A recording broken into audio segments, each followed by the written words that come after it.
This episode is brought to you by Flex Dealer.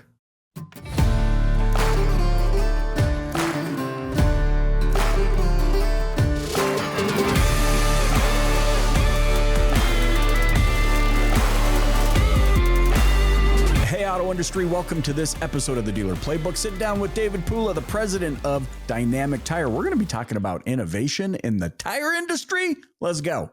Hey, David, thanks so much for joining me on the Dealer Playbook. Happy to be here. Thank you for having. I've followed you for a long time. LinkedIn, followed the podcast. Shucks. So it's an absolute pleasure to be here. So thank you. Awesome, man. I appreciate the support. No pressure, right? Yeah, it's none. I want to ask you, you're going to be the first person I think I've ever talked to in the auto industry, in the tire industry. Like I'm looking at your LinkedIn. Usually it's some sort of pathway through a car dealership or something like that. Yours, I mean, you did work at a dealership. Brief period. Yeah, a couple of years through co-op. And then you went to my favorite, guys. I don't know if it can get more Canadian than this. My favorite store in the entire world. You went to Canadian Tire. End-to-end shopping cart. You got.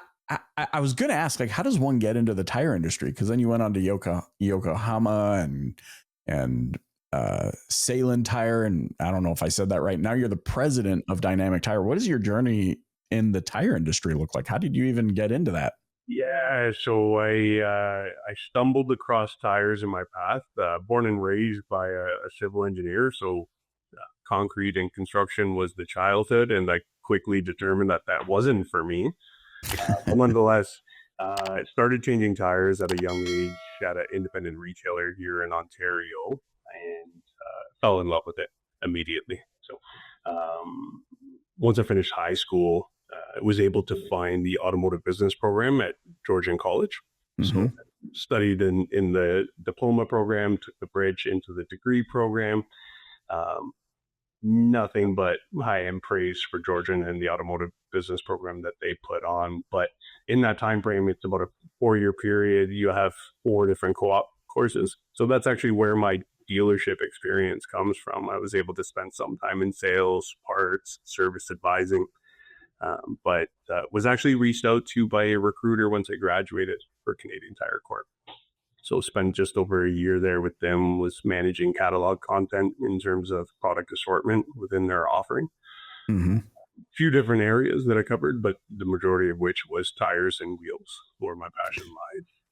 And then again, same thing with Yokohama. So I think one of the things one of the reasons I love Canadian Tire so much, and I know this is not about Canadian Tire, we'll transition, I promise, but yeah. You remember in the 90s, dude, everybody nicknamed Canadian Tire Canadian Trash. Yeah.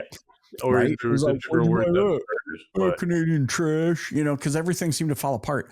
And I think as a marketer, one of the things that I love so much about this brand is somehow, someone, somewhere, maybe it was you, David, was like, hey, let's right the ship. And now the brand presence, there's a flagship store in Edmonton, 2 stories, beautiful, state of the art, this and that.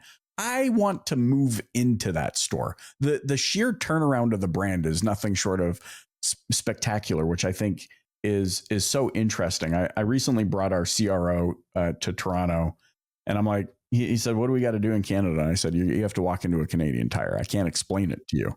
Like, where else can you buy potato chips, a coffee filter, and new tires? And new tires. Again, your tires change. Yeah. And, they're Canadian at heart. I mean, they do an amazing job. Truly, Canadian Tire was the first organization that I worked at in a corporate environment.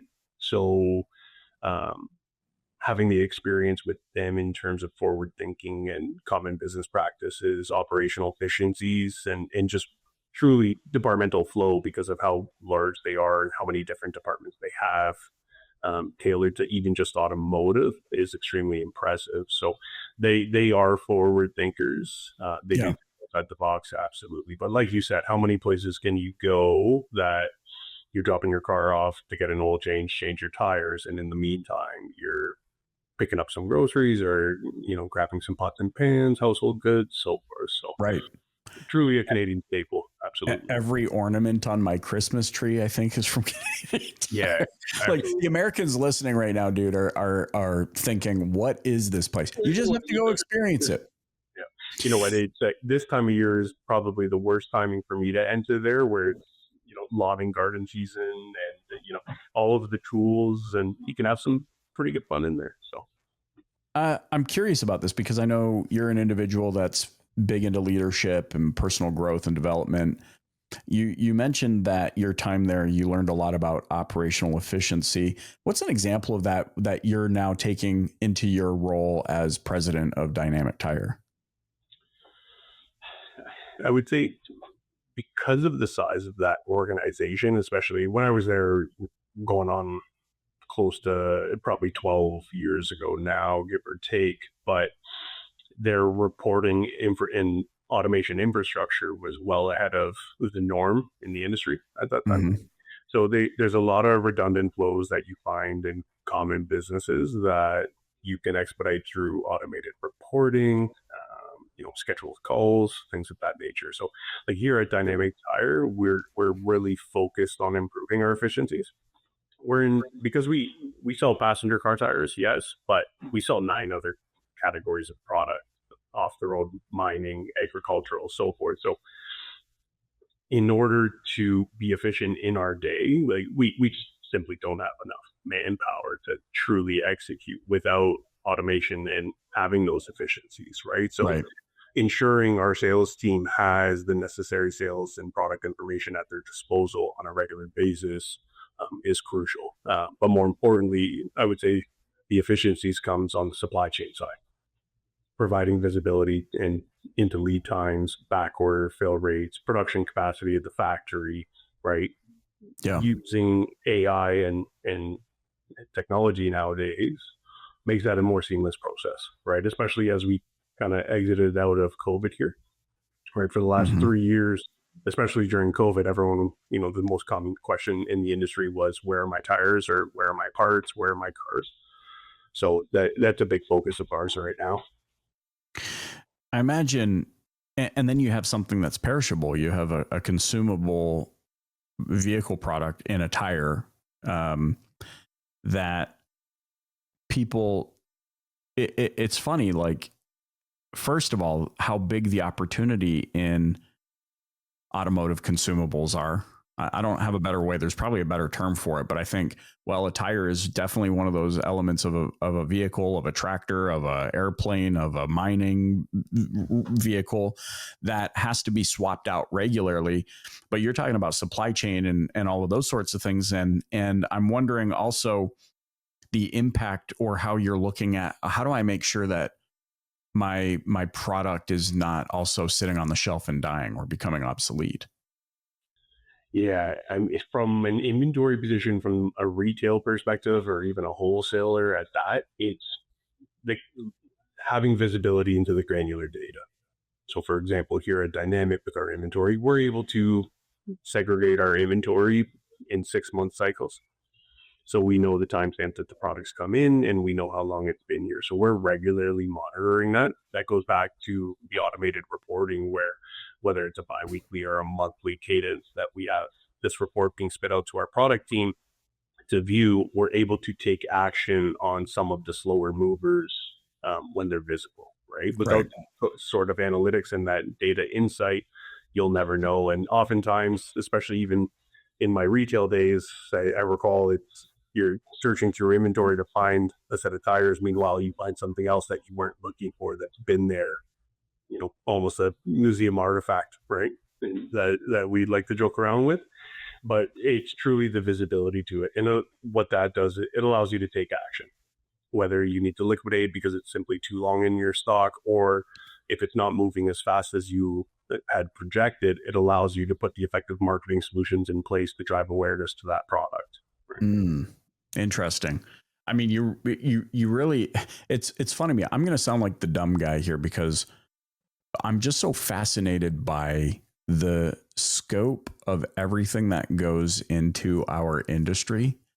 And I think oftentimes I'll speak, from a dealer's perspective, a car dealer does not put enough attention on, I think, their parts department as a whole, realizing how big of a business just something like tires is. Absolutely. I mean, they're the only thing that keep the driver separated from the road and in control on the road, right? So it should be a pretty big focus point. But when you also look at the revenue that it can generate by changing the tires, right? You're, check that alignment, you're pulling the tires and the wheels off the car, you full brakes, suspension checks, so forth. So there's opportunity to service and add value to your customer. And it may not mean you're necessarily changing the brakes or the suspension at the same time you're changing the tire, but you're allowed to have that visibility to the customer. Right. So it isn't sticker shock in the future, or, hey, your brakes are 30% remaining. So just an FYI, on your next oil change, you may need to look at replacing those type of deal, right? Being a little bit more proactive. Hey, does your marketing agency suck? Listen, before we hop back into this episode, I know you know me as the host of the Dealer Playbook, but did you also know that I'm the CEO of Flex Dealer, an agency that's helping dealers capture better quality leads from local SEO and hyper-targeted ads that convert? So if you want to sell more cars and finally have a partner that's in it with you that doesn't suck, visit flexdealer.com. Let's hop back into this episode. You talked about efficiency and operational efficiency, which is a topic I love. And now I'm as I'm writing notes here and listening to you, I'm realizing, well, there's a huge inefficiency right now in businesses, especially dealers of tires, in that. And I was just having this conversation this week with my buddies Kyle and Paul, about how something as, I don't want to say off the radar. I think everybody knows they're selling tires, but not the top of their priority list. How big of a retention play something as, dare I say, as simple as tires can be for a business. Like, and I'm starting to think about, hey, come in, we will repair your tires for free. Or, we will fix the flat for free, or we will rotate them for free. Like, these are all mechanisms using the tire as the vehicle, no pun intended, to bring people back to the business regularly and give you that leg up and that opportunity to build rapport. So I'm thinking about that. What's your view on how you think about that? I mean, you said, I love the way you said this, so I'm going to go out on a limb here with an assumption. The fact that you said, David, it with a smile on your face, by the way, I don't know if you know, you said, well, tires are the only thing that separates you from the road and keeps you on the road safely. I thought, okay, here's a man that's passionate about tires. That's real. Right? Which, I mean, now I can say I know somebody that's passionate about tires. That's fascinating in and of itself. But that tells me that you're thinking about the position of what you do for a living in the broader ecosystem in a much more broad way than I think most people are thinking about it.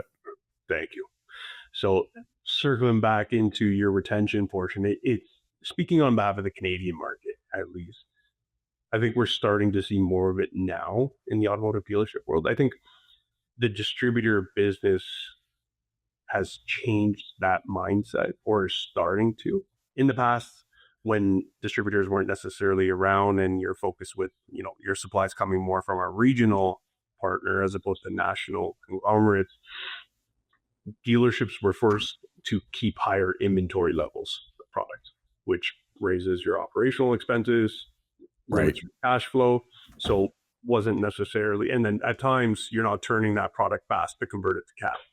So I think there was a negative flaw there. Nowadays, we call it pizza delivery. You can get tires delivered to your store sometimes within an hour, if not multiple times a day, right? So depending on where you're at, if you're buying product from us, you can see multiple deliveries a day, or sometimes it's next day or a few days later, again, depending on your location. But I think when you factor in winter tire mounted programs nowadays, so that's not just a fall selling feature or addition to buying a vehicle in September, October, November. Right. If I'm selling you a vehicle today, I'm encouraging that winter package. And guess what? We'll keep them here for you. We'll store them. And when you're ready to come back in September, we'll do your bolt-on for free. Right. encourage. I was kind of raised with the mindset, someone in my early dealership days had given me some advice that every time that person walks out the door, they're less inclined to return. Like, give them a reason to return. So by providing incentives like such, where, hey, we'll store your tires here, tell you what, it's your first set, we'll cover that cost.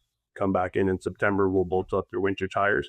You're then automatically allowing yourself to potentially have an oil change, do their brake inspection before the winter, where safety is a higher priority in terms of the consumer. And then you're also leading them down the path to potentially store their all season or summer products as well, which again continued that retention cycle. I don't think people understand, generally speaking, the power of the statement you just made. Give them a reason. Now, I know people listening and watching are like, well, duh, you got to give them a reason. No. Peel back the onion layers, because it's one thing to hear that and be like, we hear that. I get it. Duh.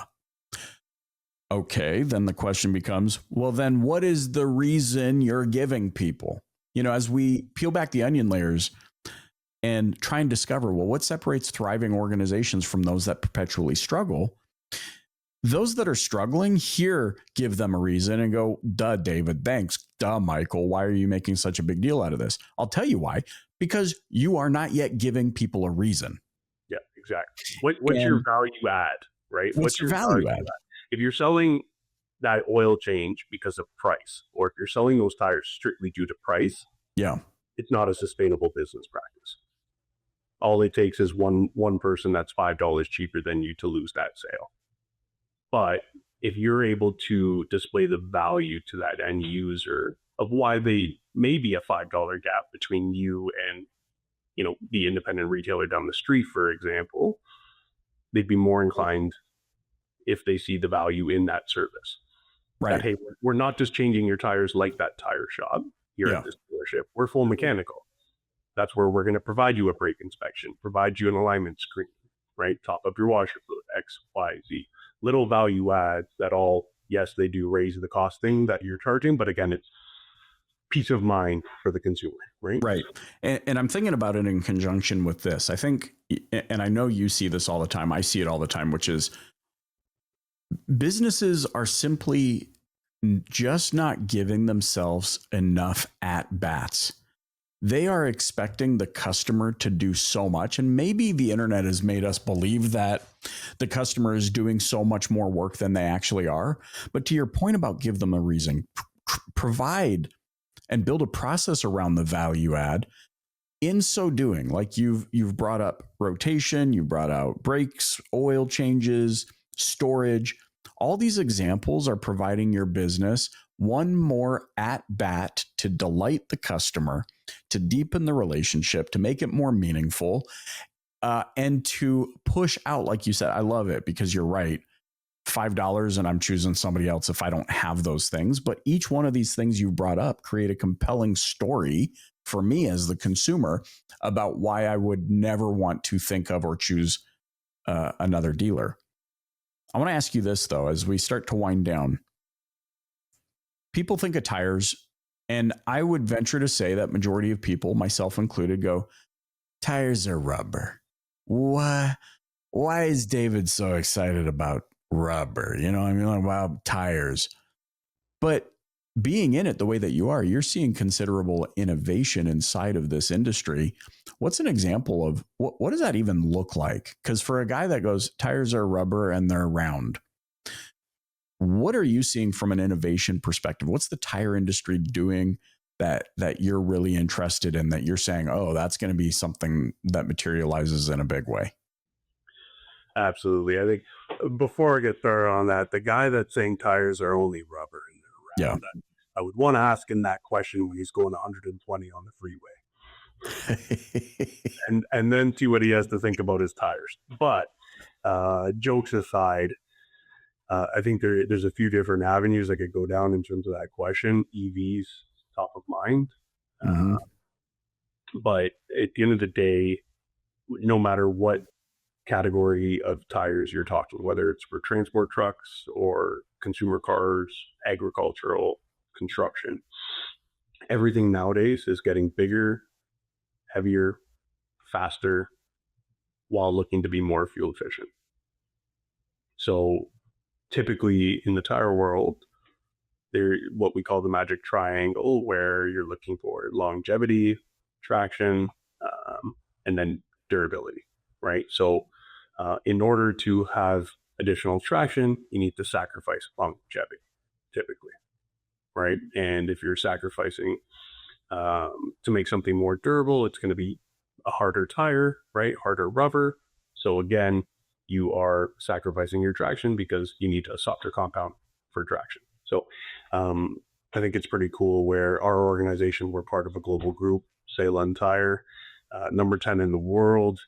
Our group has what we call EcoPoint 3. So essentially, you've taken all the dry ingredients and components that go into a tire. So your silica, your carbon black, so forth. So when you disperse all of those into the tires themselves, they're being dispersed evenly, but at a microscopic level, not truly even, as opposed to a liquid phase mixing, which is what the EcoPoint 3 technology is. Best way to look at it is like chocolate milk, right? You can have two different forms of chocolate milk. You can have the powdered substance, and you put a scoop of your chocolate powder into milk, you stir it, you're still going to get chocolate milk. You're going to get a little bit of clumping at the bottom, a little bit of clumping at the top.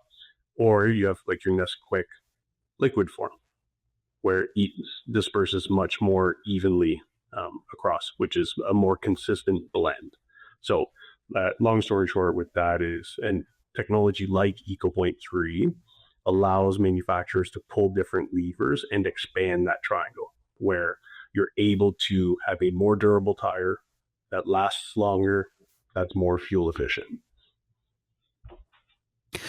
Which is interesting. You brought up EVs because I can see now. I'm taking all these notes because I feel like I'm in school a little bit. I'm like, I don't know.